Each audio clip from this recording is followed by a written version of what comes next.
I just want to start by saying that I wasn't born vegan and I wasn't even born vegetarian. You see, for almost 21 years of my life, I consumed meat, dairy, and egg products. It's not just that I consumed them, I loved them, right? I loved how they tasted. I'd have them every single day of my life. I looked forward to the flavors and the textures. I looked forward to getting that nutrition and that satisfaction from consuming those products. I get Domino's pizza pretty much every single week, 2 for Tuesday. I'd always get Texan barbecue, I'd always get meat feast, and they'd always both come with extra mozzarella and cheesy stuffed crust as well.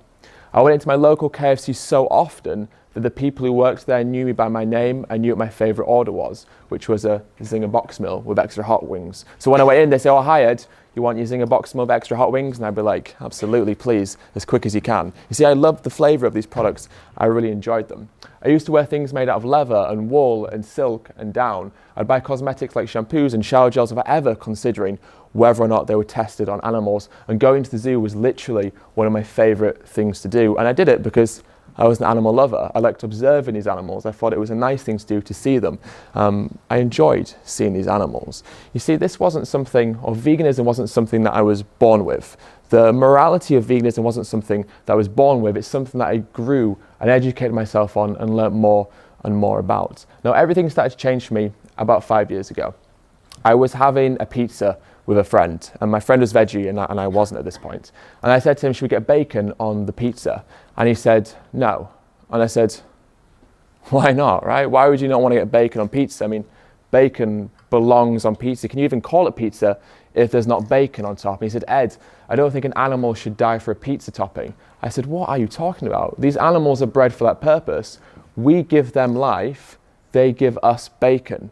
Bacon is life," right? That's what I used to say. I was one of those bacon is life people. But ironically, bacon is very much death. Now, at that point, I'd never once really contemplated why I consumed animals. I'd not ever really once contemplated why someone wouldn't eat animals. The concept of just consuming animals was so normal. It was so natural. I thought it was necessary. It's what I did every day. So why would I question it? Now, 4 years ago, around 4 years ago, May 2014, I came across this story in the news. It was in the BBC News.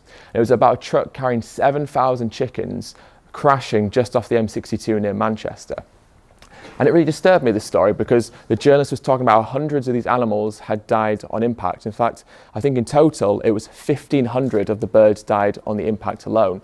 But what disturbed me even more was that there were hundreds more of them that were alive, but they were mutilated. They had broken bones and broken wings. Their faces were literally hanging off, and I saw pictures of it. Their faces were hanging off, their combs were hanging off, their beaks were hanging off, and they were alive, and they were suffering, and they were in pain.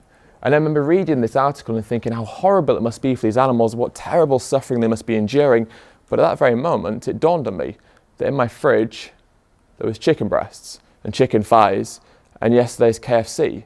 And therefore, I was a hypocrite for feeling sorry for these animals when the only reason they were there in the first place was because I ate their flesh and therefore demanded that they be slaughtered on my behalf. So that moment, when I was reading that article, caused me to question my lifestyle, question my actions, question things I'd never thought to question before. It made me say to myself, how do I morally justify doing these things to animals? Are my taste buds more important than their life? I was a hypocrite for feeling sorry for these animals because they were there because of me.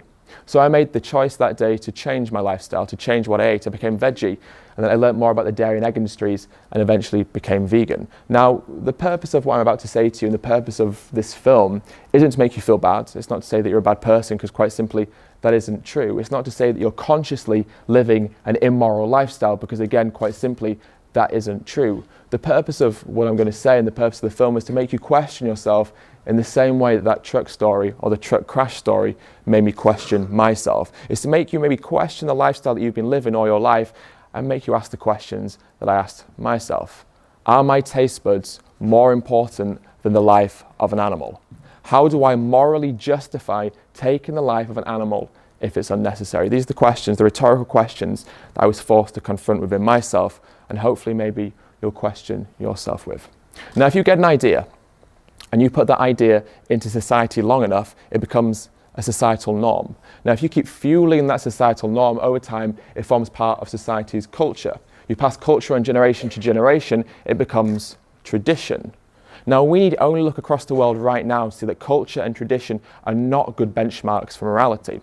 Let's just consider first off that in some cultures across the world, it's acceptable to treat a woman as less than a man. We would hardly consider that to be moral. In some cultures, it's acceptable to perform female genital mutilation, but again, we would hardly consider that to be moral, even though it's very much a traditional practice. Let's apply this logic and way of thinking to a situation where it's non-human animals that are being oppressed. The Yulin Dog Meat Festival is an annual festival where tens of thousands of dogs and cats are bred into existence, they're mutilated, they're killed, and ultimately, they're eaten. Is it therefore moral to kill and eat a dog if doing so forms part of the community's culture or tradition? What about in Bocknell, where again, an annual festival where tens of thousands of dogs and cats are killed? Is that moral? What about in Japan, where every year they slaughter thousands of dolphins? Is that moral because it's traditional? Or in the Faroe Islands, where every single year they slaughter thousands of pilot whales? Again, is that moral because it's cultural? But if it's not moral for other cultures to kill dogs and cats and whales and dolphins, why would it be moral for us to kill cows and pigs and chicken and sheep and ducks and geese and all the animals that we kill and consume in this country? And can we really justify that behaviour by saying it's something we've always done, or it's cultural, or it's traditional? Now, it always strikes me as so strange that we have this moral hypocrisy in society where we view some animals as different to other animals. Why is that? Why is it that so many of us in society get so angry and upset at the notion of a dog being hurt and killed, but laugh at those that get angry and upset at the notion of a pig or a cow or a chicken being killed? The Winter Olympics were just on in South Korea, and I found it so jarring because people were outraged that in South Korea they have a dog meat trade. People were calling on a boycott of the Winter Olympics, saying that some of the athletes shouldn't go because they have a dog meat trade, because they kill and eat dogs. There were some of the athletes there that actually rescued some of the dogs from the dog meat trade, and they were called heroes. They were seen as heroes, as animal rescuers, as lovers of animals, but while they were rescuing those dogs, they were going back and eating chickens and cows and pigs. Why is it that we have this moral distinction? After all of these animals are alive. They all think, they all feel, they can all suffer, they can all show compassion and receive compassion. And most importantly, they all deserve to receive compassion. So what gives us the right? What gives us the right to arbitrarily point the finger and decide who lives and who dies? What gives us the right to inflict pain, suffering, and ultimately death onto an animal that wishes to avoid pain, suffering, and ultimately death? Now, one of the most commonly cited justifications that people use to try and excuse our consumption of animal products is the notion of a food chain. Now, food chains are incredibly important. They help maintain natural ecosystems. They help maintain natural population sizes of wild animals. Inherently, ecosystems help maintain the ecology of the areas of the world in which they exist. They are fundamental to the survival of those ecosystems. Now, what we do to animals when we selectively breed them, when we forcibly impregnate them, when we take their babies away from them, when we mutilate them, when we exploit them for what isn't ours, like their milk and their eggs, when we take them to slaughterhouses, hang them upside down and cut their throats, has nothing to do with a food chain. It resembles nothing like you would see in the natural world. It has nothing to do with maintaining healthy population sizes or maintaining the ecology of environments. What we do to animals cannot be compared to a food chain because it couldn't be further detached from a food chain. Now, if I brought a pig into this room now, say a live pig, and I said to you, kill this animal using what you were biologically given, because all natural animal eaters in the wild kill the prey that they eat using what they were biologically given, which is their claws and their canines. So if I said to you, kill this pig using what you were biologically given, how many of you think you'd be able to do that? I mean, let's be honest, when you try to maul that pig would probably roll over and accept a little tickle off you. And let me tell you that pigs absolutely love belly rubs. If anyone's ever spent time with pigs, you can vouch for this. They love belly rubs. So when you were trying to maul that pig would roll over and accept a belly rub right there in front of you. You see, the utensils that we have for killing are very rudimentary and very crude. We're not effective predators. But let's say, for the sake of argument, that you do kill that pig. And now in front of you is not only a dead pig, but that pig carcass is now open. You've effectively butchered the pig, and in front of you lays the open carcass of that once living pig? Are you going to eat the raw meat? What about the organs, like the intestines and the cartilage and the tendons and the ligaments and the brain, all that nasty stuff that we don't like to think about? Are you going to eat that? Are you going to eat around that? What always strikes me as strange is that when people see these parts of animals, they say that it puts them off their food. When people see graphic content like this, they often say to me, I don't want to see that, it'll put me off my food. Why? Why would seeing the process of how meat and animal products turn up on your plate put you off eating them? If you were naturally meant to eat animals, not only would you be able to watch them being killed, you'd be able to kill them yourself. Yet so many of us feel the opposite of hunger when we see animals being killed. We feel repulsed, we feel angry, we feel sad, we feel frustrated. We don't understand why they're suffering so much. If we were natural animal eaters, this wouldn't faze us at all. Yet that's one of the most common things that people say to me. I don't want to watch the documentary because it'll put me off my food. Why is this? How many stories do we see in mainstream media, but also in social media, of people, say, eating a KFC and they find like a piece of chicken brain in their KFC and they're outraged, they're so angry, they tweet at KFC and they say, KFC, how dare you? I found a piece of chicken in my dead chicken meal. In fact, there was a headline that said something like, students find dead chicken parts in their fried chicken. Well, what else are you expecting to find? It's a fried chicken box meal. Of course you're going to find dead chicken parts. But you find a piece of brain or a piece of kidney or something that you didn't expect to find, and all of a sudden you find that repulsive, or they find it repulsive, and it puts them off their food. Is that not strange? Why do we find the body parts of animals abject if we think that we're supposed to eat them, and that we're naturally designed to eat them? Say I bring a cow into this room now, and I present you all with a freshly sharpened knife. And I say, who of you will cut the throat of this cow? Would any of you volunteer to do so? Say instead of a cow, it's now a 6-month-old lamb that I bring into this room. And I say, who of you will decapitate this lamb, cut their leg off, and have a lamb shank? Would any of you do so? More importantly, let's say someone did volunteer to do so. How many of you would object? How many of you would oppose that person killing the animal, stop them, or at the very least turn away, walk out and pretend it's not going to happen? Say you're walking down the road and you see someone beating and abusing a dog. Do you step in? Do you intervene? Do you try and stop them, or at the very least, do you call the police? Now, say instead of a dog, it's a pig that's been abused, killed, and beaten in front of you. Do you still object? Do you still intervene? Do you still try and save that pig's life? At the very least, do you still call the police? Now, say that pig that's been abused in front of you is now being abused behind a wall where you can no longer see them. Does that now make it moral? Is the killing moral if it's out of sight and out of mind? Or is unnecessary killing always morally reprehensible? How many of us would oppose seeing an animal being killed in front of us, but go home and eat fried pig flesh, fried cow flesh, or a lamb leg? You see, as humans, we have something called moral agency. Inherently, this is what it all boils down to.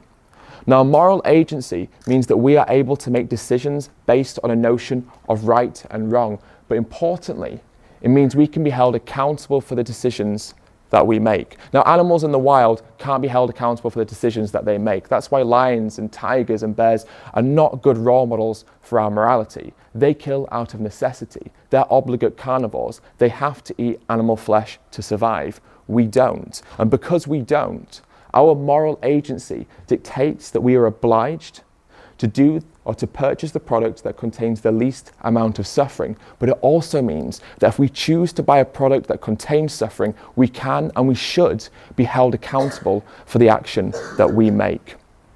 I want to do a little thought experiment. And the thought experiment goes, there's a cot with a baby in it. And with this baby in the cot, there's a live bunny rabbit and a strawberry. Which one does the baby eat and which one does the baby play with? Think about it this way. The FBI states that most serial killers began their life harming animals when they were children. Ted Bundy harmed and abused animals when he was a child. Jeffrey Dahmer harmed and abused animals when he was a child. Why is it that leading criminologists and psychologists look at children who harm animals when they're young as potential red flags for humans who may one day grow up to harm other humans? After all, a lion teaches their children to kill. A tiger teaches their children to kill. A jaguar teaches their children to kill. And yet for some reason, we discourage our children from killing. Why is this? because it goes against our innate compassion. Now imagine in that cot, imagine if the baby tried to eat the bunny rabbit, right? We think, well, that child should probably be looked after, right? We think there's something wrong with the child if they went to eat the animal. And yet when they grow up, that's precisely what they do. They eat the animal, right? So why is it that we don't like to see children harming animals? Now imagine if every child that was born into this world, imagine if they were taught that the life of a chicken should be valued with the same respect that we give to the dogs that we cherish in our home, or indeed even to our own self. Imagine if every child that was born into this world was told to view the life of a fish in the ocean, a fish they'll never meet, a fish whose life may seem inconsequential. Imagine if that child was taught that that fish should be allowed to live their life without human-inflicted pain and exploitation. How would that child ever grow up to harm or oppress another human based on entirely superfluous and irrelevant reasons like race or sexuality or ethnicity or whatever ridiculous reason it is that we choose to oppress each other over? How would that child ever grow up to harbour hatred to other humans if they were taught that all life was precious, that all life should be treated with respect, dignity and compassion, and should be allowed the basic fundamental right to live that life? Now, the animal agriculture industries, they know that what we see in this footage and that what we see online is shocking and that it upsets us and that it offends us. That's why they don't show us the truth. That's why they give us marketing labels and ploys to distract us from the reality of what is really going on. Now, one of the best examples of this is free range. This is something that I used to really buy into.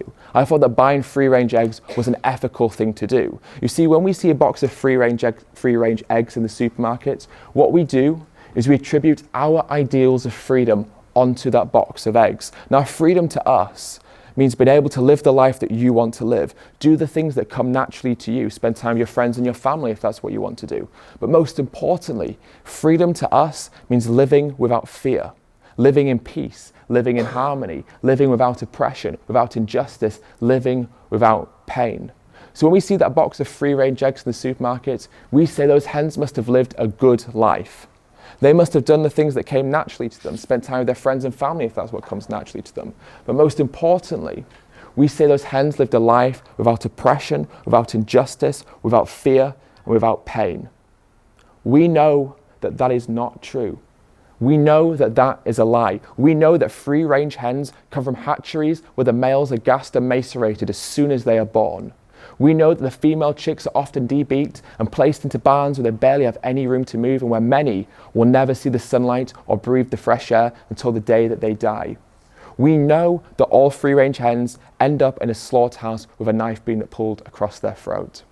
Make no mistake, there is no freedom in free range. There's another thing we get told, humane slaughter. It's acceptable and moral to kill an animal if it's done in a humane way. So I could ask you the question, how do you humanely take the life of an animal? But instead, let's think about it.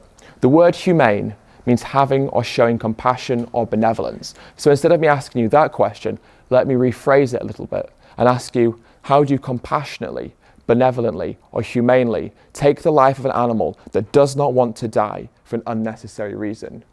You can't. Humane slaughter is an oxymoron. It can't ever exist because we can never justify taking that life of an animal when they don't need to die, and therefore we can never do it compassionately or benevolently. Another thing we often get told is happy cows produce happy milk. This is something we're going to hear a lot more in the future, I guarantee you. Happy cows produce happy milk. Let's think about that for a second. Let me ask you a series of questions. Is the cow happy when she's forcibly impregnated? Is she happy when her baby is taken away from her? Is that mother happy when her baby is taken away from her? Is that mother happy when she's exploited for what she naturally produces for her child? Is she happy when she's loaded into a truck or a trailer and taken to a slaughterhouse? Is she happy when the bolt gun is placed against her head and the knife pulled across her throat? Again, make no mistake, there is no happiness in the dairy industry. There is no right way to do the wrong thing. And exploiting animals, because it is unnecessary, will always be the wrong thing. And therefore, there is no right way to do it. Do not believe the labels and the lies and the adverts and the propaganda and the scams of these industries that seek to make money from you. They operate on supply and demand. The only way they can function is if people buy these products. And people aren't going to buy these products if they know the truth behind them. So instead they lie to us to make us buy something that otherwise we would not want to buy, because then they make money from us. Then they can profit from us. Then they can profit from the exploitation of animals. It is a lie. They have vested interests. Remember that when you see those labels and those pictures of happy animals. Those animals are suffering, they're in pain, and they will be until the day that they die. So the question often becomes, we agree, or most of us agree, that what happens to animals is wrong. And perhaps it is immoral. So instead of abolishing the industries, why don't we just improve the systems? Why don't we just make the farms humane? Why don't we make free range mean free? Now the reality is, even if we were environmentally and economically able to give all of these animals that we consume big, green, lush pastures, open fields, and allow them to do what comes naturally to them, even if we found a system where we didn't have to take their babies away from them, where we didn't have to mutilate them, where we didn't have to forcibly impregnate them, we will always, always, always have to take their life from them. That is a reality of animal exploitation. No matter what industry, their lives will always be taken away from them. And because of that, it's irrelevant what quality of life we give them. The moment that we take them to the yard or to the slaughterhouse to take their life, that is abuse, and it cannot be morally justified. Do not buy into welfare. Welfare is not there for the animals. It's there for us, to ease our conscience. You see, the animals don't care what labels they're given on the packets of flesh and secretions in a supermarket. They don't care if they're labeled organic or grass-fed or corn-fed or high welfare. Those labels do not safeguard the animals. They make us buy the product. They ease our conscience. Now, it always strikes me as strange that when we protest against something like the Yulin Dog Meat Festival, we don't say it's moral to take the life of a dog if it's done in a humane way. We don't say it's moral to take the life of a dog if they're given bigger cages or if they're labeled free range. We say take the life of a dog for food is wrong and immoral and should be abolished, full stop, no ifs, no buts. The petitions that we sign to end Yulin are not asking for bigger cages. They're not asking for different labeling. They're asking for an end to the dog meat industry and an end to the festival. So let me ask you, if the Labrador steaks that are being consumed in Yulin, if they came with an RSPCA approved seal, would that make it moral? If the minced Chihuahua being consumed in Yulin, if that came with a red tractor approved seal, would that make it moral? If we brought all the dogs and all the cats that are being killed in Southeast Asia, if we brought them to this country, took them to British slaughterhouses and killed them in the exact same way that we kill the animals in this country, would that make it moral in your eyes? And if it wouldn't, why on earth would it be moral to kill the animals that we eat using these methods? If you have companion animals at home, say like a dog or a cat, a hamster, a rabbit, a gerbil, whatever animal it is, if you have an animal at home that you love and whose existence you cherish, if they needed to be put down and euthanized, would you take them to a slaughterhouse to have that done? And if you wouldn't, that should tell you all you need to know about how humane a slaughterhouse can be. Now, animals have one chance at life. They have one existence. Who are we to take that one chance at life away from them because we value the taste of their flesh and their secretions? A meal to us lasts a matter of minutes, an inconsequential amount of time. It's a meal that we forget about as soon as we've finished. But that meal has cost the entire existence of an animal. We take their life for minutes of pleasure. What right do we have to do that, not only as a species, but as individuals? Let me ask those questions again. Are my taste buds, or are our taste buds, more important than the life of an animal? How do we morally justify doing these things if it's unnecessary and if we don't need to?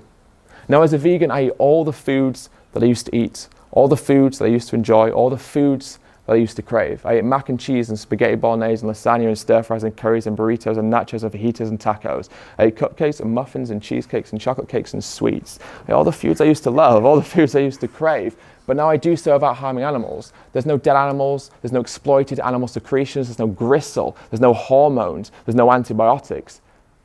They're made from plants How simple is that, right? Sometimes people say to me, veganism is restrictive. Now, before I was vegan, I had one type of milk, cow's milk. Now I have oat milk, and rice milk, and soy milk, and coconut milk, and almond milk, and cashew milk, and hazelnut milk. I cook with ingredients and foods I'd never heard of before I went vegan. When I used to open my fridge, it would look like a morgue. It would just be dead chickens everywhere. Sometimes the occasional dead cow, maybe the occasional dead pig, predominantly dead chicken. Now when I open up my fridge, it's a garden. There's so many colours. There's such a beautiful array of foods I look forward to cooking. Going vegan encouraged me to reinvent the ways that I cooked, cook with ingredients I'd never heard of, and because of that, I enjoy my food so much more than I ever did because it allowed me to reinvent my culinary experience and explore flavours I'd never considered as being something that I should eat. Now, the American Dietetic Association and the British Dietetic Association, which are the largest bodies of diet and nutrition professionals in both countries, have categorically stated that a vegan plant-based diet is nutritionally adequate, healthy and safe for all stages of life, including pregnancy. What this inherently means is that every nutrient and every vitamin that we need to sustain our healthy life can be obtained on a plant-based diet. What that fundamentally means is that the exploitation of animals and the use of animals is completely unnecessary. It has no place in contemporary society. It should be abolished. There is no reason for it to exist anymore. We can survive on a plant-based diet, eating the foods that come natural to us, eating the foods our body was designed to eat. Now, the way that I like to simplify this is the largest and strongest animals on this planet, or the land animals, the elephant, the rhino, and the hippo, all have one thing in common. They're herbivorous. And hippos, ironically, have the largest canines of any land animal on this planet, and they are herbivorous. Okay, so that kind of lays to rest that myth that our canines provide us justification to tear flesh because the largest canines belong to a herbivore. Now, gorillas share 98% of our DNA, and their digestive tract is almost identical to ours. And apart from the occasional insects, again, they're herbivorous. Now, I'm not saying that we're gorillas or rhinos or hippos or elephants, but what I'm saying is that we do not need to eat meat or animal products to be strong and healthy. There's that expression that goes, man eats meat to be strong like an ox, forgetting that an ox eats grass. We do not need to eat animals to be strong. Now, if it wasn't so cruel, it would almost be ironic, but it is incredibly cruel. Our leading diseases and illnesses that are currently affecting Western society, they've affected my loved ones, in fact. Things like heart disease, certain forms of cancer like breast and prostate and colon, type 2 diabetes, osteoporosis, dementia, hypertension, strokes. All of these diseases and illnesses can be massively attributed to our consumption of animal products. What is so important to note is that a simple switch to a plant-based vegan diet can not only prevent them, it can in fact reverse and treat some of them as well. There are people all over the West right now reversing and treating their heart disease and their type 2 diabetes by simply switching from animals to plants, from animal proteins to plant proteins, from the foods that kill them to the foods that add quality and quantity to their life. Animal agriculture is also responsible for causing some of the worst environmental calamities that we are currently facing as a species. It's responsible for more greenhouse gas emissions than the entire transportation system combined. It's responsible for up to 91% of Amazon rainforest destruction. It's also responsible for things like topsoil erosion, land desertification, and oceanic dead zones, which are vast areas of the ocean that are devoid of all life. In fact, some scientists predict that by the year 2048, we could have fishless oceans. In our lifetime, we could have fishless oceans. Animal agriculture is responsible for the fact that we are in the next largest mass species extinction. Make no mistake, there is not a single living being alive on this planet today that is not negatively affected by our consumption of animal products. So I could ask you the question again. Are our taste buds worth more than the life of an animal?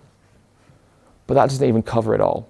The question should be, are our taste buds not only worth more than the life of an animal, worth more than our own existence, worth more than the life of this planet, and in essence, worth more than every single living being on this planet?